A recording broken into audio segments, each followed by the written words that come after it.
You're listening to the 49 Carats podcast, a 49ers Goldmine production with Stephanie Sanchez.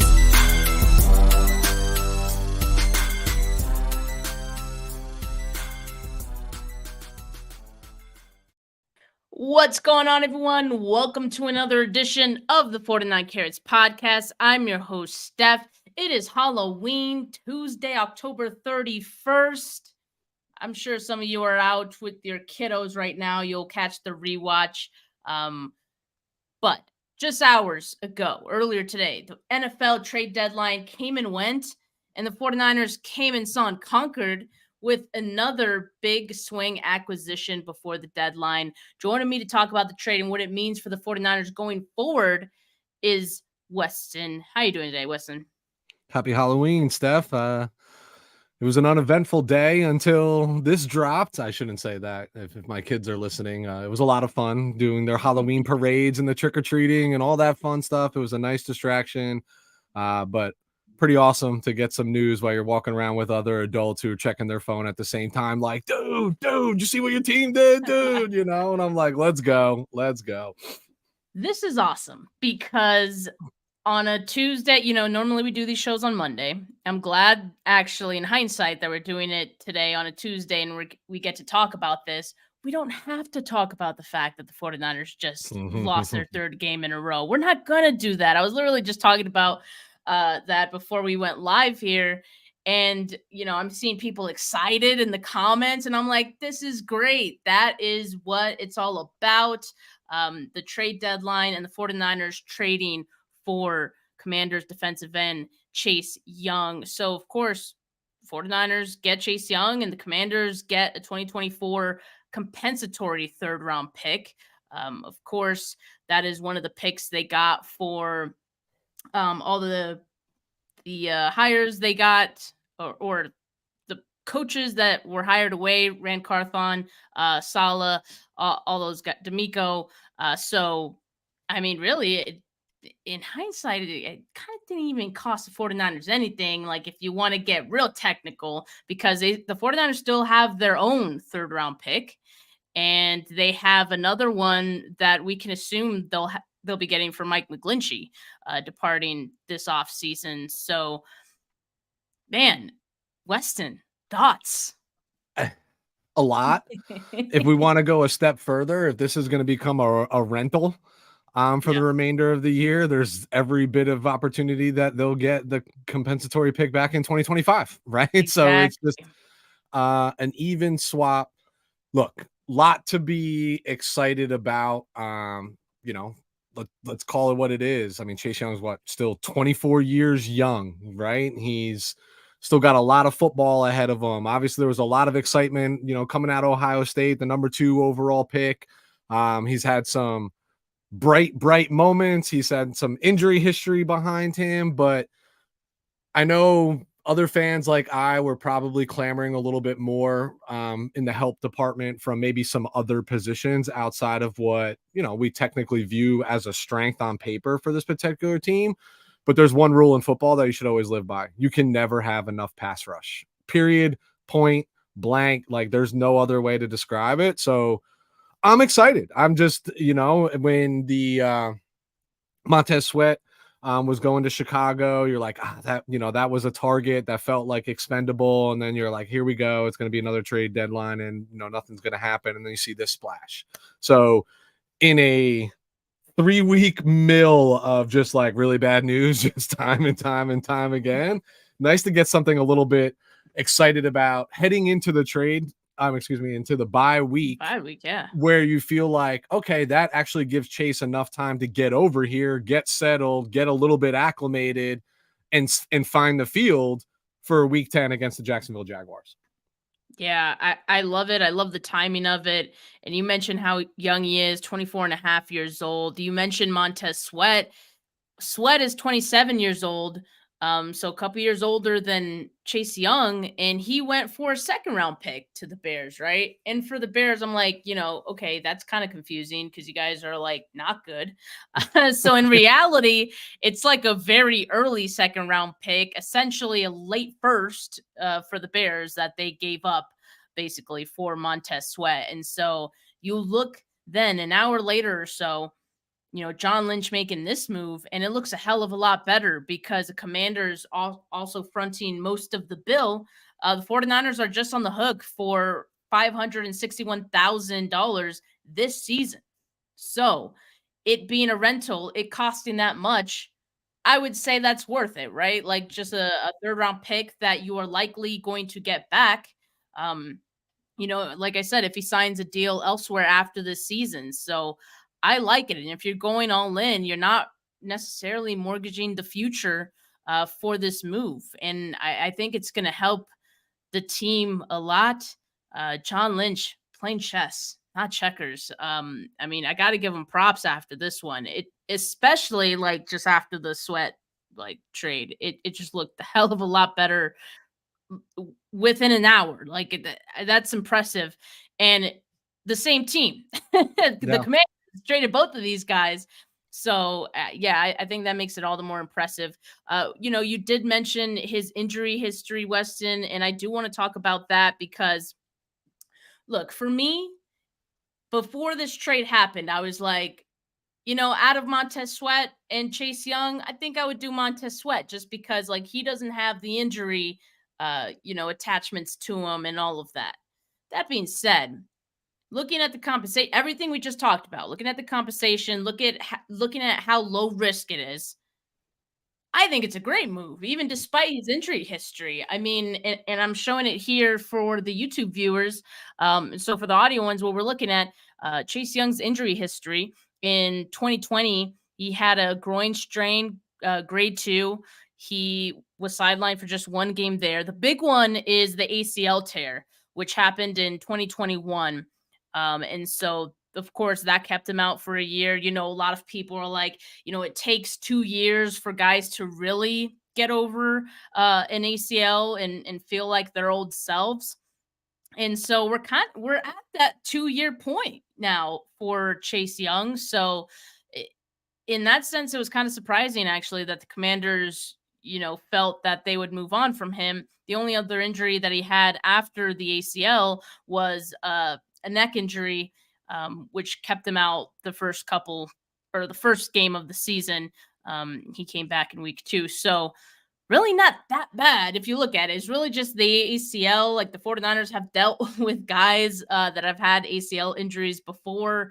And, now these days with the way that, rehab goes, with the way that, I don't know, the medical field is advancing and all that, ACL tears are not quite as bad as they used to be. So I feel good about this move and it helping the 49ers this year. And if they want, I really don't think they'll have Chase Young beyond this year, but if they really want, like, I'm sure they could pull some strings and make it happen.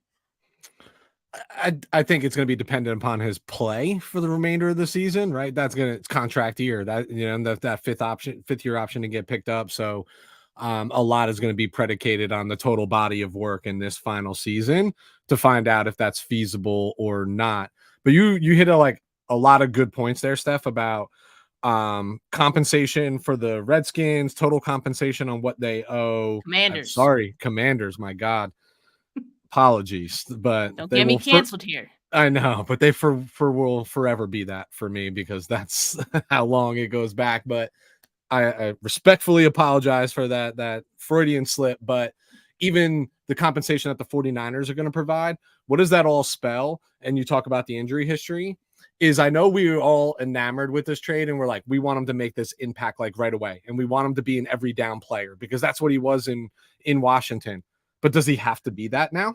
Can he be situational? Can he be a depth piece? Can he be, let him play into the role over the first 2, 3, 4 weeks that he's on this team, as long as the team is progressing in the right direction? Because there's nothing that you gave up that warrants you need to be 85+% of the defensive snaps. And that's hard to, unless your name is Nick Bosa, you don't get that percentage of snaps along this defensive line because of how they rotate and how they do those things. So to me, this is no harm, no foul, no matter what. Ton of plus side. The risk is minimal, very, very minimal. You know what the risk is, Steph? It's disappointment. Like if it doesn't, like if nothing comes to fruition And as we're a okay with fan, that you're at just this point. disappointed. We're That's used it. to Yeah, I that. mean, that's going on 21 straight days of disappointment around this team. So I you mentioned John Lynch before, right? To me, this is what every sports fan wants of their general manager. Somebody who just shows that they are aggressive and recognizing the scenario. Like, listen, at the end of the day, going to sign Chase Young could just be a splash move to make a splash move, right? It could have no impact on this team. Cool. Yeah. But that's my general manager recognizing that, like, this is where we are. We need to make some corrections. We haven't seen a pass rush, and we're still serious about this thing, i.e., hoisting the Lombardi trophy at the end of this. Let me go make a play. And I learned everything that I need to know once this trade happened. NFL fans across the country, through work, through friends, etc., who all root for different teams, all text messaging me with the same theme. You guys are so annoying. Like, we need pass rush help. You guys are, John Lynch is so annoying and You know what? Like, that's how we've been feeling about the Philadelphia Eagles, right? Like, and Howie Roseman, like, God, that guy's annoying. You have an embarrassment of riches. I want people talking about my general manager that way. That means we're here to win. We're here to play. This is serious. They don't want to lose the season. And this is the move that they made to kind of signify that. Yeah, I think so. And there were reports, Tim K from The Athletic did report shortly after the Chase Young acquisition that the 49ers weren't done, or like they were closing in on another trade. It seems like that didn't happen. So, a lot of people were giving him flack for that, but that happens. Like sometimes you get close to something and it just doesn't happen. So, I have to wonder if they were also looking at Jalen Johnson, which, shortly after Tim K did tweet that, Jalen Johnson, or we saw reports that Jalen Johnson would stay with the Bears. Again, Bears, very confusing team. I don't know what they're doing. But the other, Rasul Douglas, was also traded to the Bills. He's a DB from Buffalo. So who knows? Maybe the 49ers were in on him too. Like, I don't know. But I do find some comfort despite, them not getting the corner. I do find comfort in knowing that John Lynch wanted to address that as well. I mean, he's going all in for this season. I think 100%. this move in itself like tells you as much, right? So let's talk about like the impact of how this could help Sir Nicholas Bosa, because now you got two Buckeyes reunited on the defensive line, and this is insane. This is like, you're talking about an embarrassment of riches, Weston. Like the amount of first-round picks that this defensive line now has is insane. They're collecting infinity stones of first-round picks at this point. Bosa and Young were each second overall picks in their respective drafts. And, when they were both at Ohio State, the only time they really overlapped on the field was in 2018. And before Nick Bosa had his abdominal injury, they shared the field together for 3 games. They combined in those 3 games for 16 tackles, 9 tackles for loss, 6 sacks. So, I mean, you can see the vision that Ohio State had, and that vision is going to, kind of show itself on this 49ers defensive line now with both of them reunited.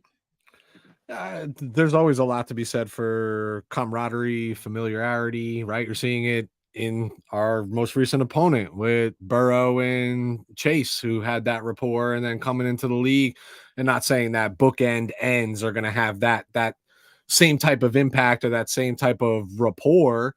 But yeah, these guys, they loom large for each other, especially once Bosa moved on, right, and becomes the number 2 overall pick. That was the talk of the town for Chase Young, was to try to become the number 1 overall pick. So there's like a competitive slate there, because they were literally the number 2 overall picks in consecutive drafts, right? Like, so And we didn't get to see more of it because Nick spent majority of that senior his last year with what was the core injury, right? That he actually had that kept him out. Yep. I just think there's a lot to be excited about. I know you mentioned and maybe this is the last time we bring it up about like the 49ers. I'm not shooting Tim K because I know because they made this move, I know the 49ers were in the mix on corners. I know John Lynch was doing that. And I'm sure, like he was trying to have another steal and another win and got cute.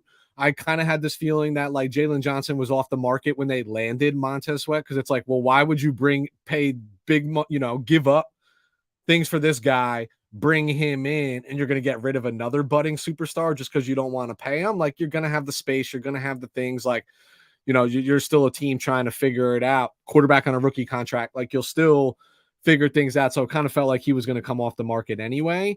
And then the Rasul Douglas, and then you saw the Adoree Jackson reports. Like, I'm not going to lie to you, I don't want Adoree Jackson anywhere near this football team. So I'm fine with that not working out. I will add, I think a lot of us were duped, including myself. That was a parody page. I didn't. I just saw it and I saw a bunch of retweets and I'm like, thank God exactly. that didn't work I saw out. the same thing. I looked at it. He had a check mark. It looked legit. Props to him. He runs a tight ship there with his parody page, making it look pretty legit. And a lot of us fell for it, but that is not true. But I do think that despite maybe that not being true, 49ers definitely were looking to bring in a corner. But it's all right. The 49ers do have Samuel Womack and Darrell Luter coming back from IR here pretty soon. So if they do feel like they need to make a change, they have options internally to explore. Now, that being said, Weston, much has been said about Steve Wilkes lately, and these rifts with Kyle Shanahan and his players and all that's going on there. It's kind of a bold move in a sense for John Lynch to say, "Hey, you have all these weapons, all right, and you're underperforming with these weapons, but I'm gonna go ahead and get you one more, all right? But after this, you don't have any excuses. None. Zero." So what are your thoughts on that, Weston? Like, he really does have no excuses. So I'm sure this bye week is an opportunity for Wilkes to kind of, recalibrate everything, see what's going on, what needs to be adjusted, get his new guy, Chase Young, in there and get him used to the rest of the guys in the group. The defensive line, Chris Kosarick, of course, will be part of that as well. But there's a lot of work to do in this bye week, and it's not just about acclimating Chase Young to your defense, right? So how do you think this defense looks moving forward with this acquisition? Is it enough for you to move the needle? No. And the reason why I say it's not enough to move the needle is like, listen, Chase Young is a fine football player, right? And I'm happy with the addition. But I think Steve Wilkes' seat was already getting hot. And honestly, this acquisition probably makes the seat hotter in the sense of like, now you need to produce. Now you got 10 days. Get this kid. This is like your priority. Get this kid acclimated. Get these players on the same page and let's go. Because you know what the truth is? The truth is he had all pros at every single level before you brought Chase Young to this football team.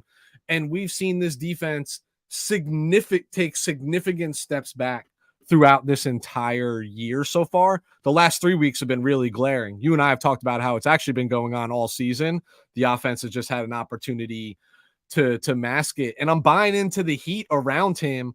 When Kyle is outwardly speaking about, we know when Kyle is outwardly speaking about something, the issue's already there. Now it's magnified, right? Because he's not normally that guy. And we know what it means when you land in his doghouse. You see the frustration on the players and not understanding like why the tweaks to the scheme that has been so successful are taking place. And here's what stands out for me, Steph, is I know we haven't talked about the game yet, but just last week's game against the Cincinnati Bengals, the team was credited for 13 missed tackles. That is a significant number in a single football game from a team who is usually one of the shortest tackling teams in the NFL. And I'm pretty confident that like Fred Warner did not forget how to tackle.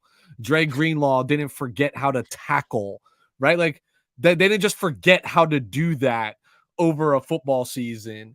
The truth is I am now firmly believing that because of the scheme, because of the changes, there is a slight dip in confidence and understanding of the scheme, and that is causing them to be a quarter to a half a step slower, which is why you're missing tackles, because now your arms are in the play, not your body, like the way that it used to be. And I think that's just a huge contribution to it. So I think Wilkes is on the hot seat. Whether this move was made or not, I think to your point, now he's on the hot seat even further, because it's like, all right, dude, you probably sat in a meeting and were like, hey, my guys aren't getting home. I'm not getting to the quarterback. Like, and that's leaving my defensive backfield out to dry. Okay. They said, all right, I bet. Yeah. You know what I mean? All right, cool. Why didn't you say that 3 weeks ago? You know what I mean? Like, let's roll. Yeah. What's crazy? What's crazy is that Chase Young now leads the 49ers in sacks. 49K player of the week right there. Yeah. We were joking about that right before we went live. Like, you know what? So yeah, he has 6 sacks on the season. It's very sad. It's very sad when you look at all the guys that they have on this defensive line. And so in that sense, like I do feel that he should be able to help the situation, right? I mean, he has totally 6 sacks of his own with the Commanders. Now joining this group of guys, on paper, it looks great. I mean, but so did the defensive line going into the season, right? So yeah, there has to be other changes to make on Steve Wilkes' part, aside from just bringing Chase Young in here and hoping that he's going to fix all of your problems, because I think we know it goes well beyond just any one single player. Sure, Nick Bosa is underperforming, but we are seeing everyone else on this defensive line underperforming. That is a coaching issue. That is a defensive scheming issue. You know what I mean? So I think, there's a lot of adjustments to be made that go well beyond just a single player. And hopefully we see that. And when those things start clicking, though, with these group of guys, it should make everything else look good. But it's up to Steve Wilkes to figure it out what the issue is, right? I kind of tend to think that it's a trickle-down effect, right? It's a domino of things, and it probably all starts with one thing. And probably what you mentioned, Weston, and what a lot of people have been mentioning too, that the defensive line is disconnected from the coverage right now. And as soon as they sort of figure that out, if he can, then things should look a lot better after that. But I think right now it's still a big if. Like, I don't even know how confident I feel about that, right? Yeah. But a bye week should be big. That's a lot of time to figure out and make adjustments. They got no choice. Otherwise, might as well hang it up, This defense is not stopping anybody right now. Like, there's just open season for the run game. And you mentioned the disconnect between the coverage and the pass rush. Like, that's just, these are NFL quarterbacks. And if you look at the schedule, some pretty good ones coming to town and that we're going to visit over the next few weeks, they'll eat it alive, yep. I think I one final thought on the Chase Young thing is I feel like it's the final validation around like the decision that they will or maybe will not make on Steve Wilkes. Like, for all intents and purposes, like, hey, we gave you you're taking over probably the best defense you've ever had as on the coaching on the defensive side of the ball. Yeah, we lost some contributors, but we also brought in Javon Hargrave to a big money contract. And now we're going to bring in Chase Young, the pair opposite Nick Bosa. Still got some, young players to develop, and Kasarik needs to get a little bit more out of Farrell and some of these other guys. But like, it just feels very much like along the defense, like the left hand's not talking to the right. And it always felt like that was the most cohesive group that we put out there. And now it doesn't feel that way at all. Yeah. And the Shaw Show, what's up, Shaw? He asked, do you guys think we should give Johnny Holland a chance to call plays. It was brought up to me earlier, and I hadn't realized this, but when Steve Wilkes was defensive coordinator, well, I don't even remember if he, yeah, well, when he was with Carolina, he wasn't calling defensive plays. No. Um, and so maybe that's kind of the issue. I don't know. But clearly, like, I don't know if there's an obvious choice for a guy who can take over defensive play calling duties on this team. Otherwise, if they had a guy, that guy would probably be the defensive coordinator right now. That being said, Johnny Holland, coach of the linebackers, and this team or this defense has experience, with the linebackers coach, being thrust into defensive coordinator, right, with Saleh and then D'Amico Ryans.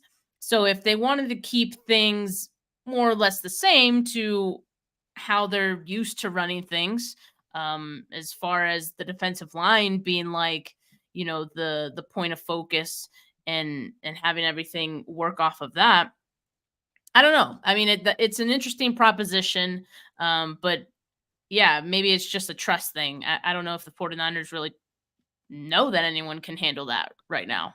I just don't think there's like a superstar laying in the, in the shadows like there was D'Amico behind, Saleh, and they've always felt confident in D'Amico, right? And I think Saleh kind of took him under his wing. I don't know if Wilkes is doing that with anybody. Here's the reality. They're not going to make a change if the change comes, it's going to be because Steve Wilkes is exited from 4949 Centennial Boulevard in Santa Clara. Like that's just the way it's going to go. He's professional enough. He's been around this long enough.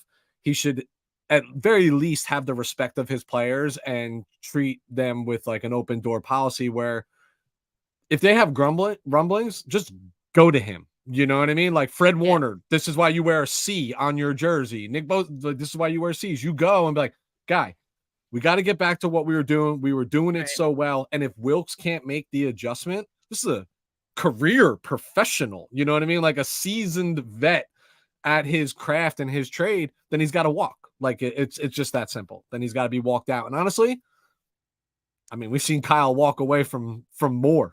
You know what I mean? Like if we think of the whole Trey Lance saga and everything, like he'll cut bait real fast if it doesn't look clean after this, the bye week. I mean, there's a lot at stake. There's a lot at stake for the 49ers. Yeah, there and is. I will say this, and Melissa brings up this point as well. Why is Steve Wilkes getting all of the blame when, for a variety of reasons? Like, I actually think that this past game against the Bengals, there was a certain point in the game where I felt like, the defense is actually kind of tightening up here. Like they're actually giving the offense some chances. All right, you can actually do this. That bend not break, right? Or bend don't break. And that's when the interception started, the turnover started to happen. That's backbreaking, right? Sure. But I didn't forget. I'm not going to ignore the fact that the defense did put them in a spot more than once to tie the game up, and it could have been a different game. So, I kind of do agree, like, there is a lot of blame going to Steve Wilkes, and part of it is because you have all these superstars. We're so used to having the defense look a certain way, and so we're just not used to that. So for us, it's just like, come on, man, like, what are you doing, kind of thing. But I mean, clearly to me, the offense also needs some adjustments in this bye week. I think, sure, injuries are part of that. Like Trent Williams is a huge reason that the offensive line and the run blocking hasn't been great these past couple of weeks. Sure. Deebo Samuel not being out there, the threat of him in itself, part of the reason as well.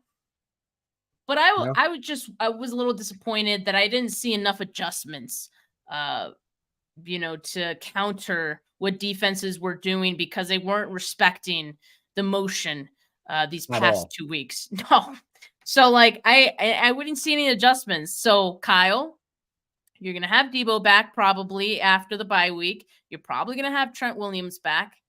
And so maybe he won't even have to counter. I don't know, but I would like to see some adjustments, Kyle, as well on the offense. 3 straight games now they've scored 17 points. after, starting the season like they did, scoring 30 points consecutive games, right? That is on you.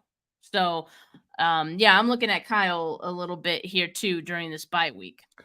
Yeah, I think Melissa's really accurate with her comment too about like why is it like just Wilkes and it feels like we're pouring on them. Here's the truth: you can line up all the players and all the coaches in a line, and you could take a shot at any one of them, and you'd be right, right? Like it's just not going well, no matter how you cut it. Defense isn't playing well, offense is playing equally as poor, and there's this common term that we keep throwing around: adjustment, adjustment, adjustment, and it's just lacking. I've seen plenty of adjustments, all made by the opposing team, right? Who's adjusting to our scheme and our style. And here's the truth: the offensive line. Here's what's really missing from the offense: the run game, right? Everything we do is predicated off the run game, and it's not there. And again, it's not like Christian McCaffrey forgot overnight how to find a hole and exploit it. It's just not there. Like, this is why the knowledgeable fans were screaming during the offseason the most important positions are up and down the offensive line, because Trent Williams is good every year to miss at least 2 games. Every single year. Like, write it in like clockwork. He's going to miss at least 2 games for you. And what are we supposed to just like not block anybody for 2 games and not like try to win football games? I don't understand that. This offensive line is just poor. Like, you can't justify it. Like, they just get pushed into the backfield darn near every single snap, and people want to sit there, myself included, like, why are we abandoning the run? Why are we abandoning the run? Right. And then this is going to go to what we talk about, I'm sure, in a little bit, how because we're abandoning the run, we're putting our quarterback, I won't even name him because I know he's getting trashed, we're putting the quarterback in inopportune spots. Yeah. It's just, we're asking him to do things that we've never have.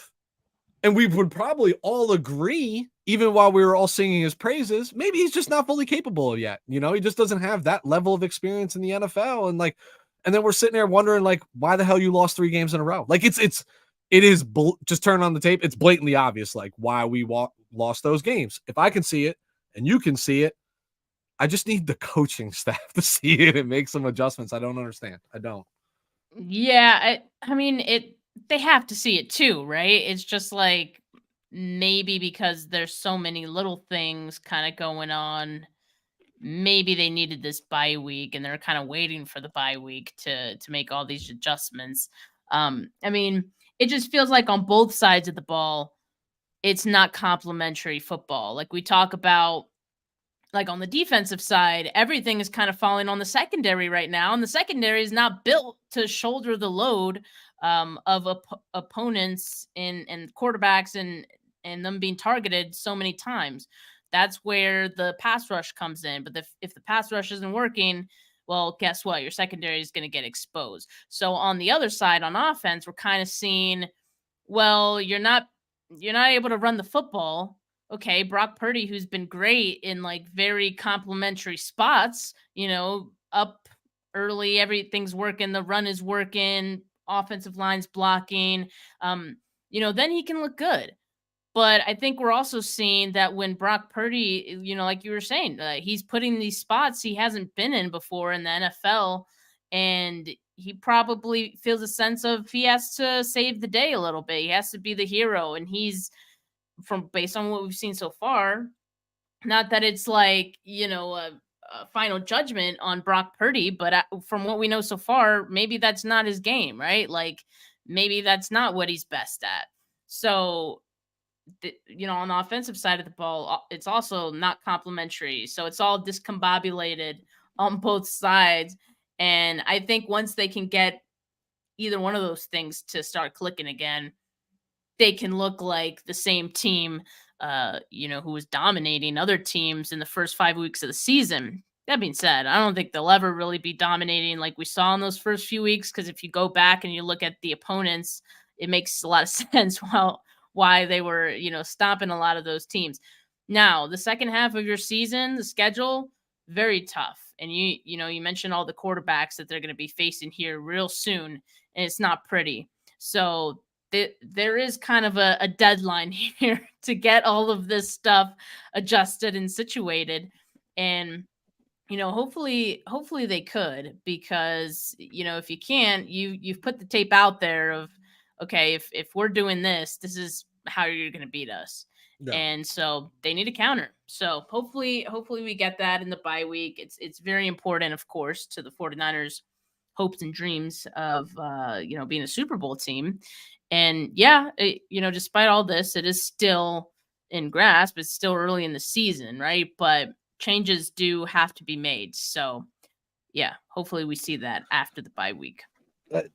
Yeah, we better, I mean, listen, they've notoriously over the last few years have come out strong out of the bye week, right?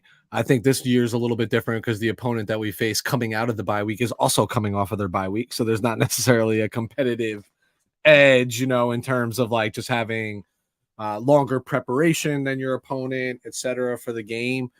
They just actually, can I ask you? I'm going to ask you your own question, Steph. You posed this on Twitter. Okay. In one word, describe the San yeah. Francisco 49ers of the 2023 season.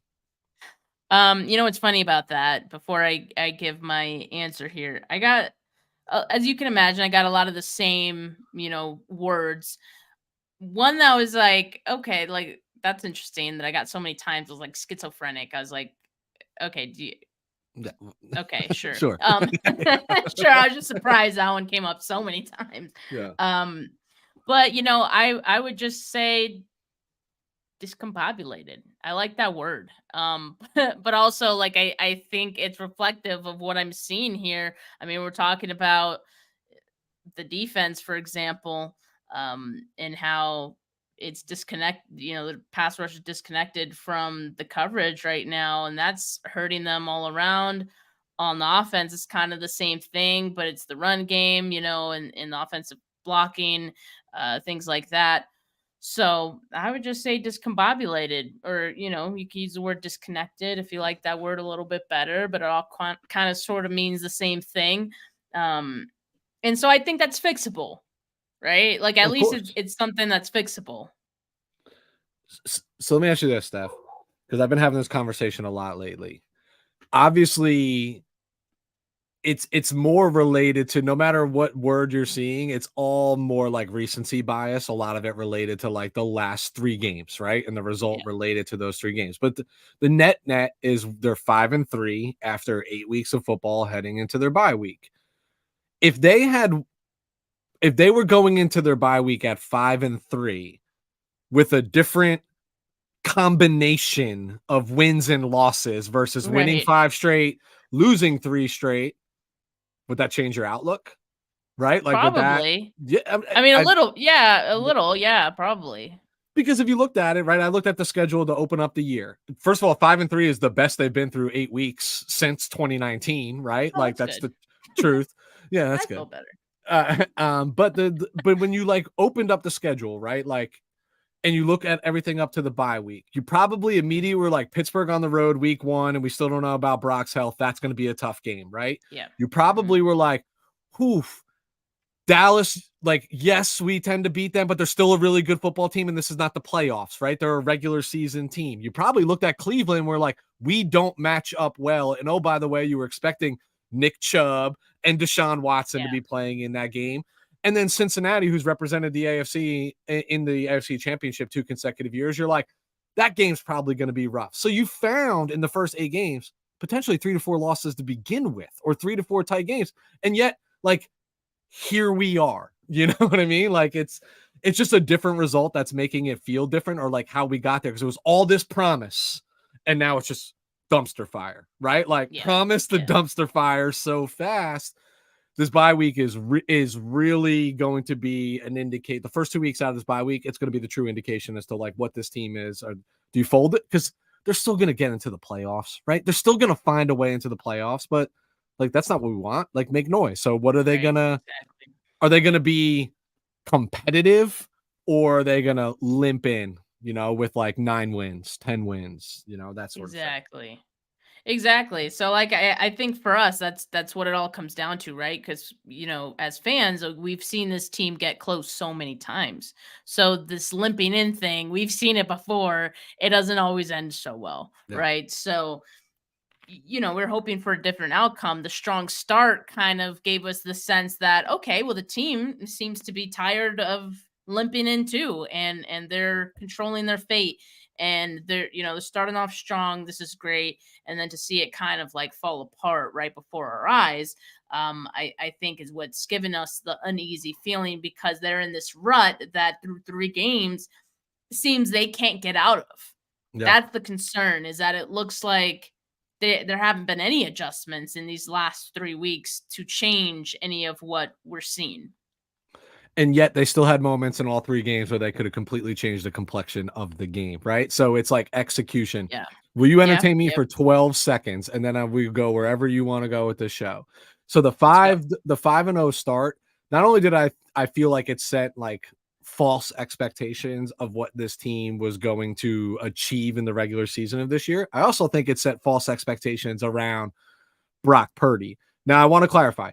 I am not coming off the Brock Purdy train. And Steph, I'm documented on your show, my show, everything about I was a Trey over Brock guy anyway. And it took me a little while to get to this side. But the dude is playing really good. 75% of the time. He is 75% of the game. He's playing really I'd say good. even 80. Like, Yeah. I'd say even more than that. It's playing really good football, more competent football than we've seen any of our quarterbacks play. I don't know, since like 2014, maybe, right? 2013, 2014.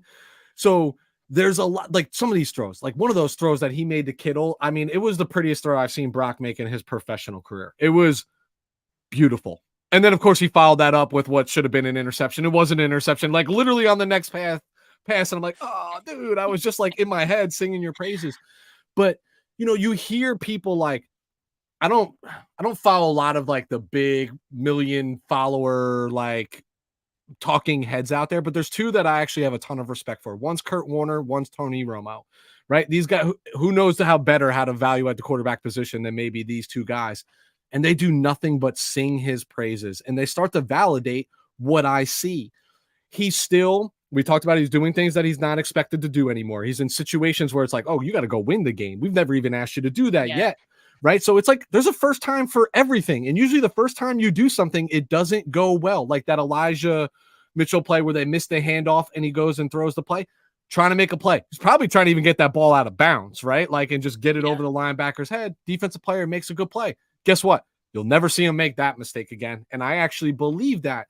So it feels really bad, but it's like, hey, if you're going to make these mistakes, this is probably the time during the season to do it where we can still recover it. But you can't actually put on his tape and say he's not playing good football. It's just not all connected yet. But he's 23 years old, still technically in a rookie season. Like, do we really think Trey Lance was going to come and take us to a high? I don't know. You know what I mean? Like, I don't know. So I'm like, he's not absolved of blame because he's making bonehead mistakes at bonehead moments, but the overall body of work is still really, really promising from Brock. So yeah, I think so too. No, like my thoughts on Brock Purdy hasn't changed in terms of like all the good things that he does well. Because he's still doing all those really good things. The only thing that still could use some improvement, because like I said, he's still a really young quarterback and he still hasn't played a full, season. So I think it's just the fact that when he's playing from behind, we haven't seen what we have seen so far is not good. Right. And so that was a question a lot of people still had about Brock. And, now we're seeing that and it's not great. Right. But that's not written in permanent marker or anything. Like he can still rewrite that part of himself. So I'm not ready to say like that's who Brock is, and he'll never be a guy who can, take them back and win a game for them at the end there. But so far hasn't happened. He can improve on it.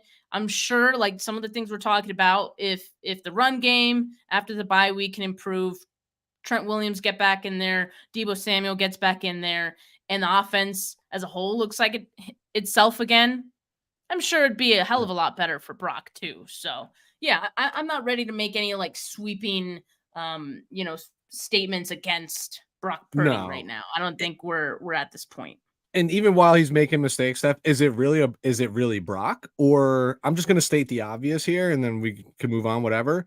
But at least in the Kyle Shanahan era, and I'd argue even before, when was the last time that you felt the San Francisco 49ers were actually built to play from behind? They've always been I just feel like they've always been a front running team, right? They want to get out on you fast, early, control the line of scrimmage. And this goes back to Harbaugh, right? When they were a dominant run team. I just can't remember a time. I mean, the last time that I can, and I could be wrong, but like that comes right to the tip of my brain, was that New Orleans Saints game in 2019 when they went up 2 scores on us pretty early in the game. And like we battled back and kept it close. But like, when do they really play from behind? I mean, that's fair. Like I Most think teams aren't good from they're behind. That's the truth. that's true. Obviously their forte and the position they would want to put themselves in is, getting that early lead. Yes, every team it would say the same. But I think with Brock, they have hell of a bigger potential to turn that around than, in years past, right? Yep. So that's why I still feel optimistic about it. I'm not too worried about that. So they'll improve here. I think the offense will definitely improve in the next few weeks. My question still is on the defense. So we'll see how that looks after the bye week. But Weston, we didn't talk too much about the game, and that was kind of my choice, right? Like I was like, you know what, we have a trade to talk about, and this is a great excuse to not have to talk about something sad like the 49ers losing their third game in a row. But what we're going to do here is what we always do every Monday or Tuesday if I'm not around Monday, is the 49ers player of the week, voting. And as a joke, I almost said, let's just make Chase Young the 49K player of the week. But I support. But there were a couple guys who did play a good game on Sunday. And so let's just give them their flowers here. All right. And I'll start first. All right. And I'll start with Brandon Ayuk. All right. Because Brandon Ayuk, again, Deebo Samuel's not out there. It was a game after he didn't get targeted in the second half, right? The previous game. This time he had 5 catches, 109 yards. And so that was on 9 targets. So good bounce back game from Brandon Ayuk. I don't know if it's just me, Weston, but I still want to see like a little bit more from Brandon Ayuk. He did have that ball that hit him like in his face mask. I would have loved if he caught that. There's still like these very small things. Like if he cleaned up, we'd be talking about him like we talk about the top 5 receivers in the league right now. And I know that's where he wants to be. So little things to clean up. But this is me giving him his flowers. He had a great game on Sunday. Yeah, he's been highly productive the past 2 weeks. What I think, and I agree with you, right? There's a few things that he could clean up along the way that would definitively have his name up there mentioned with the top 5 to 7, wide receivers in the league.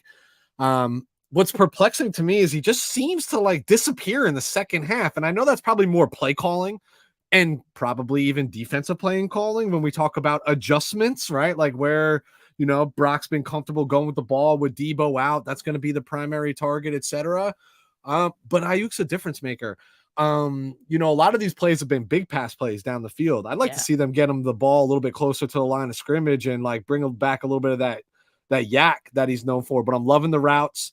The dagger routes, the arrow routes, the drags, like they're getting it to him on the move. They are getting him to him a little bit spaced downfield. And every time Brock releases that ball to him, I feel like he's wide open. Like, where is the defense, But I'd still like to see a little bit more of that.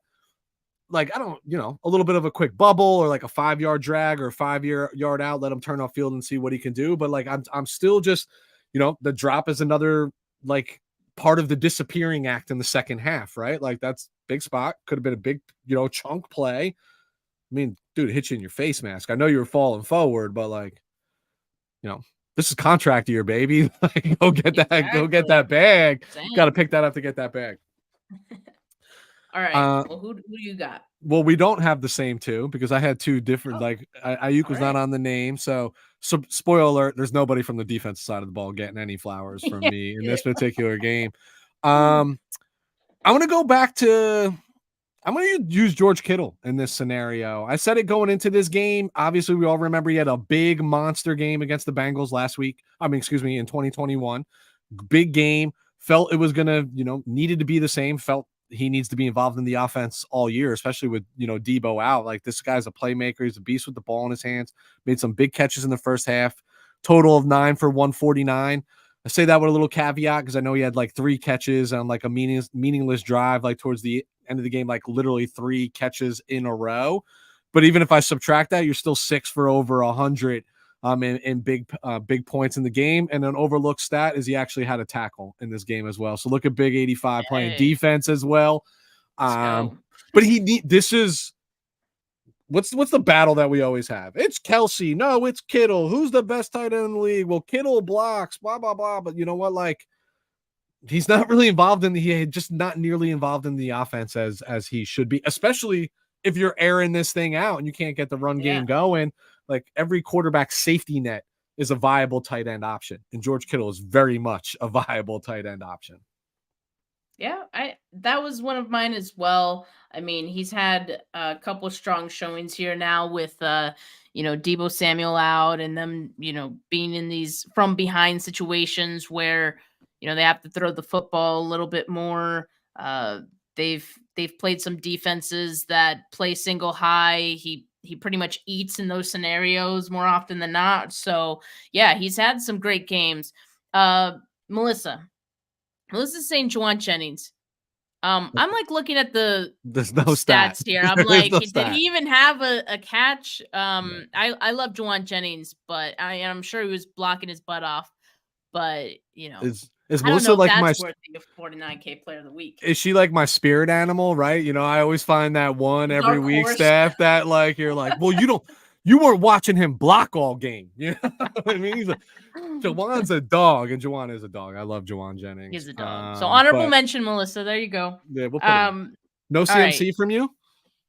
No, man. In fact, 118 yards. Okay. Touchdowns? If you just look at the scrimmage, from scrimmage, 64 yards receiving and touchdown. Yeah, that is nice. 2 touchdowns. Yeah.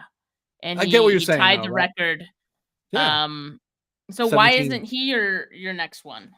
He is my next one. That's why I was asking you. You didn't have CMC. Yeah, just and I just have 2, and it was Kittle and Ayuk. You know what the funny thing is in these losses, his touches have gone down. So I'm like, oh, are we conserving him a little bit? Like, is that why we're? Listen, it's game flow. It's the way the offense is going, and I know he's on the struggle bus hard because he's just doing everything he can to find a seam and get to a gap and split it. But at the end of the day, Steph, again, still over 100 yards total offense, 2 touchdowns. I mean, like, what team in the NFL wouldn't sign up to have that guy on their offense any day of the week? I mean, I would. I know I would.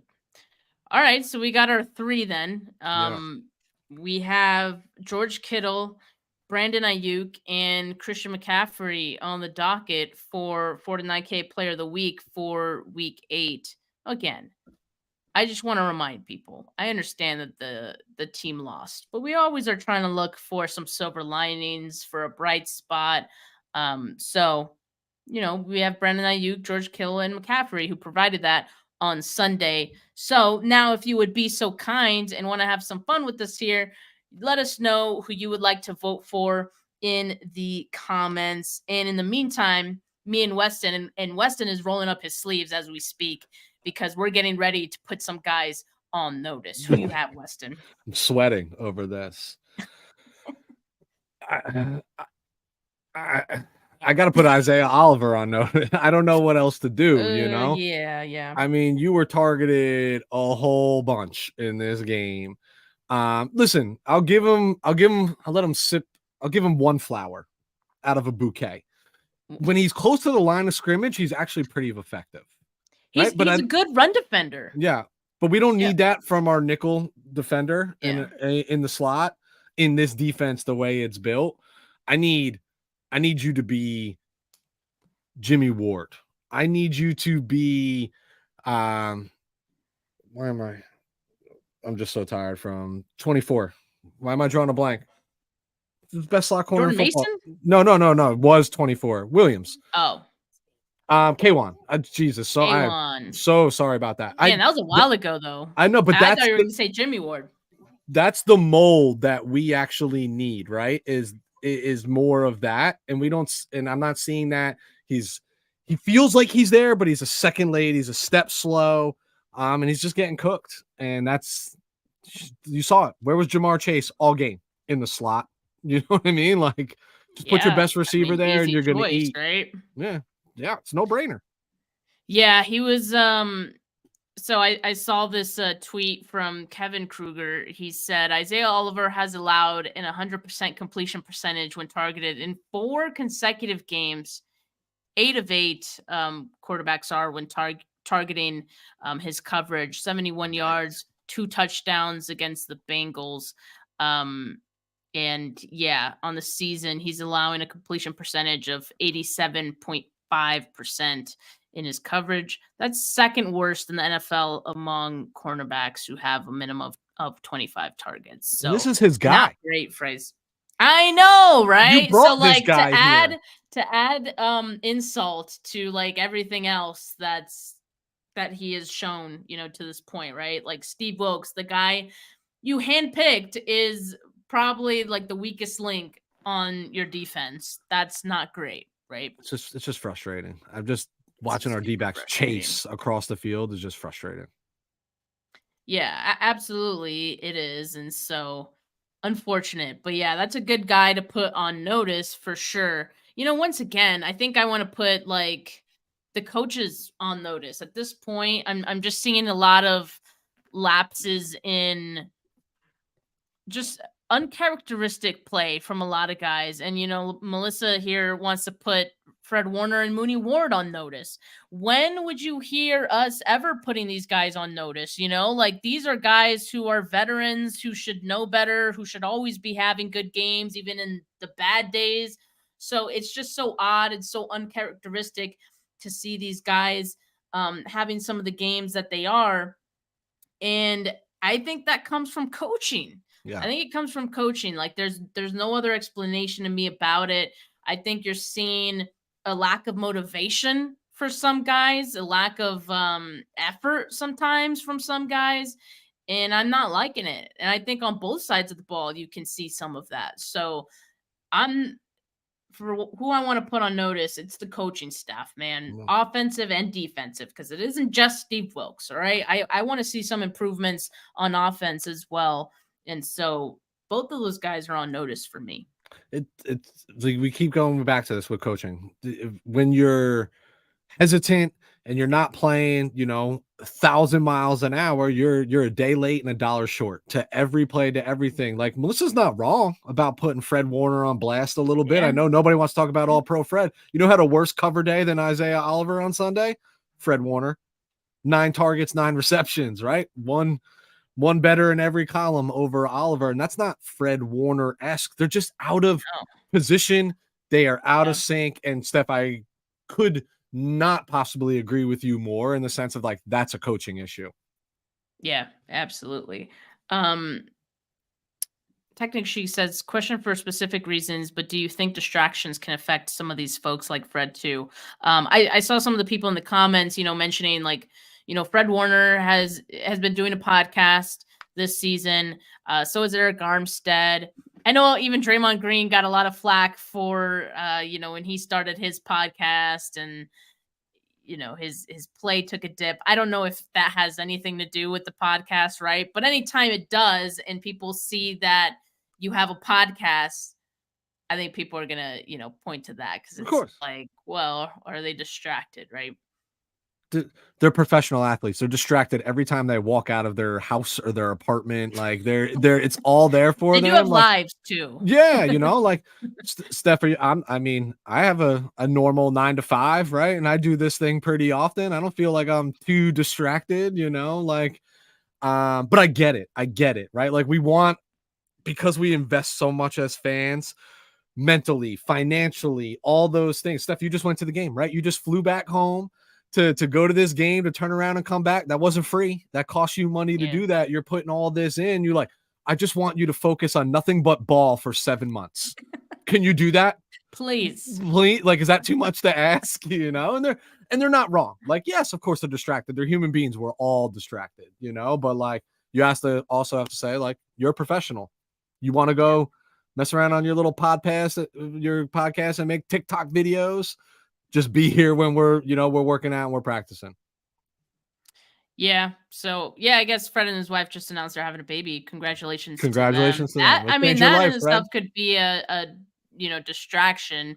But like Weston said, that's life. I mean, all these guys live a life outside of football. I think we also do have to remember that. But I thought this comment was interesting. It feels like they're not playing for Wilkes. I believe that. I kind of get that sense too. But again, it's not just the defense. Like I'm seeing some weird things on offense too. But yeah. Here's something that was always said to me in playing days, and not to be like Al Bundy and live my glory days at Polk High here, but we had a coach that was very much like, I know you guys don't like me, but like, don't play for me. Play for your own brand. Like, you're a professional, right? Like, every day that you step out on this field, it's still an audition. Like, so I can't use the not playing for Steve Wilkes as an excuse. I believe there's discombobulation, to utilize your words, right? In disorganization, etc. But like, at the end of the day, you're a professional. If Steve Wilkes is the reason that you're not willing to be motivated and play, well, then there's a bigger issue with you, the individual, than there actually is with Steve Wilkes. Like, you shouldn't, like, we're all adults. You're a professional. You get paid a lot of money with a lot of eyes. You shouldn't need to be like brought up. Like, at the end of the day, like I say this in my own line of work, like, yes, I represent my company, but more importantly, like, I represent my brand as well. You know what I mean? Like, and I'm not going to let a leader, a manager, or president ever take that ability away from me. Yeah. I mean, absolutely. Sometimes it is easier said than done. Of course. But, especially when you think about, you're doing a group project together, basically, every single week. Those aren't always fun, especially when someone screws the pooch and it's not a great presentation, but something has to improve there. Group Weston, project. That's such a great analogy. Right. I mean, it is. So it is a good. group project. It's a team So sport. Weston, do you have a vote for 49K Player of the Week this week? I do. Brandon Ayuk. Wow. Okay. What's funny is I'm about to vote for Christian McCaffrey. I know. He wasn't even. I didn't have Ayuk written down on my paper either. Because I think you convinced me. Like, we convinced each other. That's what we're here for, like, Steph. our own nomination. So I'm gonna go with CMC. But looking at the comments here, Kittle is actually our 49K Player of the Week based on all the votes here. So everyone got love today. We do appreciate that. And appreciate you guys voting. Usually we do these shows on Monday, so make sure you guys tune. I guess next week, because it's bye week, we won't be doing this one. But make sure you guys tune in after the Monday after the Jaguars game, and we'll be back at it. But for now, have a good rest of your Tuesday, folks, and don't eat too much chocolate. Don't get the cavities, all right? But from me and Weston, have a good one. Peace.